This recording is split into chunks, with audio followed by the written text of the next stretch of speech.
dans la région ici. Et pour avoir l'électricité, il faut un programme. Hier nuit, quand je suis venu ici, à pareil moment, il n'y avait pas d'électricité. Et cette nuit, nous en avons. Les quartiers voisins n'en ont pas. Bon Dieu. C'est ça qu'on appelle une république, bien sûr. Et c'est vraiment triste. C'est vraiment dommage. Les derniers villages de là-bas sont électrifiés. J'ai regardé les hôpitaux, les écoles. Comment les écoles sont construites? Allez-y voir. Ce n'est pas pareil chez nous. Et c'est là-bas que les Sénégalais arrivent à former des intellectuels, à former des cadres qui ne se mêlent pas de ceux qui ne les regardent pas, à former des militaires qui sont amoureux de la République, des militaires républicains. Des militaires républicains. Et s'il te plaît, c'est dans ça qu'ils arrivent à avoir des cadres, des militaires républicains qui savent leur rôle, qui ne se mêlent pas de ceux qui ne les regardent pas. Il faut voir la police de frontière au Sénégal. Comment cette police est équipée? Comment se font les contrôles de l'autre côté? Allez-y voir. Comment se font les contrôles de l'autre côté? Avec le numérique, avec la technologie. Il faut voir comment les douaniers là, il faut voir les douanes, comment elles sont construites, les gars. C'est pour vous dire que là-bas, les gens ne s'amusent pas. Les gens ne jouent pas avec ça, les gars. Allez-y voir. Comment ces douanes-là sont construites? Bon Dieu, on a envie que nos douaniers soient entretenus comme ça, qu'ils soient dans des infrastructures de ce genre. Que nos policiers soient dans des conditions de ce genre, bien sûr. Allez-y dans les hôpitaux. Sincèrement, c'est triste. Hein? C'est vraiment triste. Et quand on a continué, c'est toujours le même cas. On voit des choses fascinantes, je vous assure. Ça, c'est encore très loin de nous. Rentrer à Dakar. Il faut voir ces réalisations. Quand est-ce que nous autres, nous allons les avoir chez nous? Quand est-ce qu'on aura ces privilèges-là chez nous? C'est la question que je me pose toutes les fois. Quand est-ce que, à quand? Pourtant, on nous a toujours raconté que là-bas, là, ne vivent que des esclaves. Mais ce n'est pas vrai. Je me suis rendu compte que ce qu'on m'a dit un jour, à travers un professeur, il m'a dit que c'est nous qui avons fait le mauvais choix. Le jour où on a accédé à l'indépendance, où tout le monde était invité à l'Assemblée française pour aller dire le oui ou le non. Le Sénégal voisin, le Mali et la Côte d'Ivoire, avec la Guinée, ils s'étaient mis d'accord à dire non, à dire oui ces jours-ci, pour rester avec les Français, apprendre un peu comment gérer un pays. Et après quelques années, on aura cette indépendance-là parce que déjà on sait comment gérer un pays. Mais non, le Mali, la Guinée ont décidé de trahir les autres. On a pris un autre chemin, la révolution. Tu veux te révolter contre qui? Ceux qui t'ont colonisé depuis combien d'années? Toi, tu as quel esprit pour te libérer en une seule journée? Mais quand ils sont venus chez nous et que les nôtres ont échoué, ce sont ces mêmes musiques-là qu'on fait jouer dans nos écoles, qu'on fait jouer dans les rues. On vous dit, ben, les autres sont des esclaves. Et nous autres, nous ne sommes pas esclaves. On veut combattre le monde. On est dans ce communisme interminable-là. C'est là le problème. Et c'est dans ça, le premier démon du coup d'État est arrivé. C'est dans nos pays où les militaires se croient supérieurs aux politiques. C'est la voie facile pour accéder à la magistrature suprême. On mélange tout. Allez-y à l'intérieur. C'est à Dakar, après la Côte d'Ivoire, que vous avez le plus joli stade de football. J'aimerais avoir ça chez moi aussi. Le plus joli stade de basketball, c'est au Sénégal. Allez-y voir les banques. Allez-y voir les péages. Allez-y voir les routes à l'intérieur, les gars. Mes amis me demandent, est-ce qu'il y a même une place pour marcher au Sénégal? Tellement qu'ils ont vu des goudrons dans les vidéos là. J'ai dit, ben, c'est comme ça. Pourtant, ce n'est pas sorcier. Alors chez nous, tu viens, on te dit que bon, c'est le CFA qui est le problème. C'est le franc CFA qui est le problème. Après, on raconte que c'est la colonisation, c'est l'impérialisme. Ce sont ces choses qu'ils véhiculent en longueur de la journée. Pourtant, c'est faux. La colonisation a commencé au Sénégal d'abord, avant d'arriver au Mali. C'est au Sénégal et même de se plaindre. Mais non. Quand je vis ce train qui fonctionne, qui circule là, le train te dépasse, tu ne sens même pas le bruit, mon frère. Tu penses que je n'aimerais pas avoir ça chez moi? Ou bien tu penses que les Sénégalais peuvent payer ça, que moi, mon pays est incapable de payer, c'est pas vrai. Mon pays peut l'avoir. Parce qu'on a opté pour autre chose qui n'est pas ça. Du moment que les gens s'asseyent, et faire analyse, et qu'ils font usage de leur cerveau, nous faisons usage de notre cœur, bien sûr. On veut tout démolir, on veut tout casser. On veut atteindre les États-Unis, le niveau de développement des États-Unis en 2 heures de temps, bon Dieu. Est-ce que c'est comme ça que les autres ont commencé? Ils n'ont pas commencé par ça. J'étais vraiment abasourdi, hein. Sincèrement, il ne faut pas se mentir. Et quand j'ai quitté le pays jusque là-bas, je n'ai jamais vu une coupure. En 1 seconde, je n'ai pas vu ça. Et chez nous, on nous parle de plan de délestage. C'est vraiment triste. Hein. Et quand je suis rentré, j'ai commencé à causer avec certains. Je me cachais, je ne voulais pas que, voilà, que les autres me reconnaissent que c'est moi, bien sûr. Malheureusement, il y a 3 personnes qui m'ont reconnu. Quand j'ai enlevé les cagoules, ils ont compris que c'était moi. J'ai causé avec certains. Ils ont les mêmes langages sur les lèvres. Hein.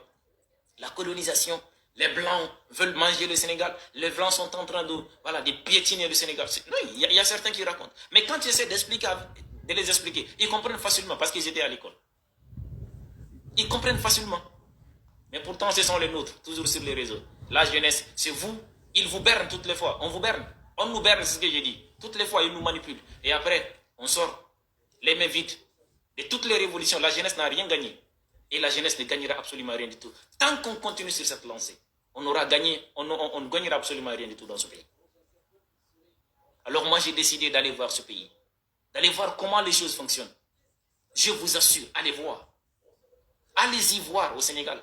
Allez-y voir en Côte d'Ivoire tout près. La jeunesse n'a pas le temps de rester sur des plateaux de rue, à raconter des bêtises, continuer à abrutir sa population. Non, ils n'ont pas ce temps. Il faut aller à l'école. Là-bas, quand tu es à l'université, mon frère, tu n'es plus un cadre, mais tu es l'espoir du pays. On ne te laisse pas partir comme ça. Je suis allé à la devanture de l'université Cheikh Anta Diop. Cette université qui a formé des centaines de cadres, je dirais des milliers de cadres en Afrique. Allez-y voir, c'est la plaque tournante. Ce n'est pas sorcier, mon frère. Ce n'est pas une question de CFA, ce n'est pas une question de domination, mais c'est une question de vision, une question de principe, bien sûr. C'est ce que j'ai compris. Ce n'est pas sorcier. Là-bas, là, vivent des Noirs tout comme nous. L'élection présidentielle s'est passée devant moi là-bas. L'achat de conscience, ça n'existe pas au Sénégal. Ils veulent élire un monsieur, ils le feront. Il ne veut pas de toi, il ne veut pas de toi. Ça s'est passé devant moi-même. Je n'ai jamais vu quelqu'un aller dans le rue, donner des billets de banque à quelqu'un pour aller voter notre candidat. Je n'ai pas vu ça. Ils sont décidés pour leur pays. Et ça, c'est la jeunesse encore. Chez moi, ce n'est pas ça. Il faudra que tu aies 50 000 francs pour avoir une foule derrière toi aujourd'hui au Mali. C'est malheureux pour nous. C'est vraiment malheureux pour nous. Et encore, allez-y, comment les enfants sont formés à l'école. Allez-y voir. Chez nous, on a du mal à nous exprimer en français aujourd'hui parce qu'on est complexé. On s'est dit que quand tu parles la langue du colonisateur, c'est que tu veux toujours rester dans la domination. Les Sénégalais aiment Wolof, mais ils parlent très bien français. Imagine que moi, je ne comprenais pas français et qu'on m'envoie au Sénégal. Comment est-ce que je vais me faire comprendre sur le sol sénégalais? C'est très difficile. Mais c'est en français que je m'exprimais et les gens comprenaient ce que je disais. Je n'ai pas eu de problème, je n'ai pas été bloqué quelque part. J'ai tout fait pour avoir ce que je désire de l'autre côté. Ce n'est pas sorcier, les gars. Ce n'est pas du tout sorcier. Les jours où nous allons comprendre qu'on ne gère pas un pays par tâtonnement, qu'on ne gère pas un pays dans le désordre et dans le brouhaha, que chacun reste dans son coin. La déontologie de chaque métier, qu'on respecte cette déontologie-là, bien sûr. Que les politiques ne se mêlent pas de la vie militaire, que les militaires ne se mêlent pas de la politique, que les commerçants ne se mêlent pas de la gestion de l'école, bien sûr. C'est ce jour qu'on ira de loin. Mais tant qu'on est là, on restera cette proie facile. C'est la domination, comme ça. Il n'y a aucune assise sur moi. Il ne faut pas se mentir. Là. Que ce soit les politiques et que ce soit les militaires, c'est toujours les mêmes désordres. Allez-y à Bamako. Allez-y dans les derniers villages du Mali. Ces villages ne se sentent même pas concernés par le dirigisme au Mali. Ils n'ont rien. Rien ne les lie à la capitale, bien sûr. Rien. Vous les voyez faire des brouhaha partout à Bamako quand ça ne va pas. Ils crient partout. Mais quand c'est dans les villages, non, ils n'ont rien à dire, les gars. Absolument rien. Ils n'ont rien à foutre. Moi, je l'ai dit. Je ne suis pas politique. Je ne cherche pas à gérer ce pays un jour. Mais moi, je souhaiterais avoir la paix chez moi. Je souhaiterais avoir la paix entre moi et les pays voisins. C'est ça seulement, moi, ma mission. Je m'en fous. Je ne cherche pas à devenir votre problème. Toujours dans l'émotion. C'est ça l'émotion. Toujours dans l'émotion. Dans cette euphorie-là. Ils sont toujours dans ça. Sortons en Gabon, quoi. Ils ont échoué à l'école. Ils ne peuvent pas former des phrases. Ils ne peuvent rien écrire correctement. Et du coup, au lieu de faire face à ça, au lieu de mettre en place un bon système, non, on fuit. On fait un décalage des problèmes par un autre. On va dire aujourd'hui, il faut abandonner les langues étrangères. Il faut qu'on enseigne dans nos langues locales. Comme si ce sont ces langues étrangères qui empêchent quelqu'un d'aller de là-bas. C'est faux. Au Sénégal, ils enseignent en français. Et pourtant, ils s'en sortent mieux que nous. Au Sénégal, ils parlent français à l'école. Mais pourtant, ils s'en sortent mieux que nous. En Côte d'Ivoire, ils parlent français. Mais pourtant, ils s'en sortent mieux que nous. Même au Burkina Faso, on parle français de l'autre côté, bien sûr. C'est pas le français. Les Français, c'est pas leur langue, la langue française. Les États-Unis, on parle anglais là-bas.